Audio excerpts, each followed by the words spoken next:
Hey guys! It's been a little while since our last update video. That's because we've had a ton going on with the adoption and just wanted to kind of catch you up, get everyone on the same page with where we are. We just recently finished all of our paperwork and have submitted our dossier. It has now been translated and is now with the Central Authority in Colombia.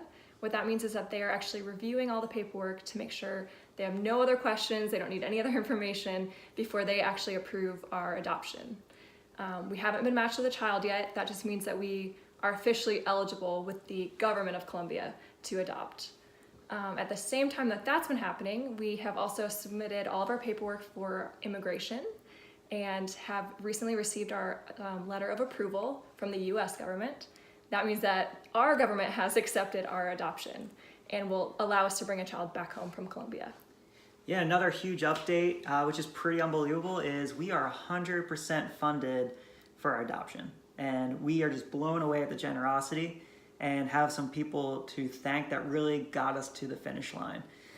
Jeremy and Adrian, Summer and Nikki, Tom and Patty, Kyle and Brenda, Jake, Denise, Rodney, Jason and Carly, and this last name is really bittersweet. My friend Kent, who recently passed away, Kent was actually the last donation that got us to 100%.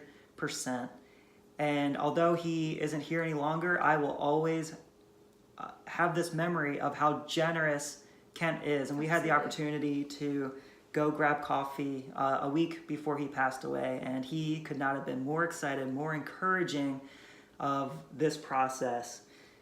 So again, it is bittersweet, but I know he's looking down, looking over us, and helping us, cheering us on this journey.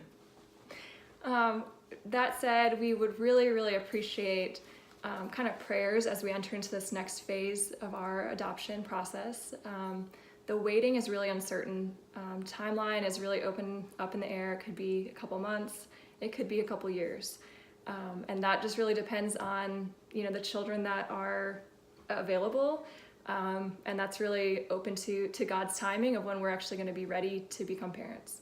So we just ask your prayers that we would be patient, and that we would trust God's timing, and that we would be open as God prepares our hearts and our home for our future son. And thanks again to everyone that has sent us a note, who has been encouraging and just cheered us on and been our cheerleaders. This is a crazy process, a lot of paperwork, but we got some amazing people in our corner. So thank you from the bottom of our hearts, and we'll be keeping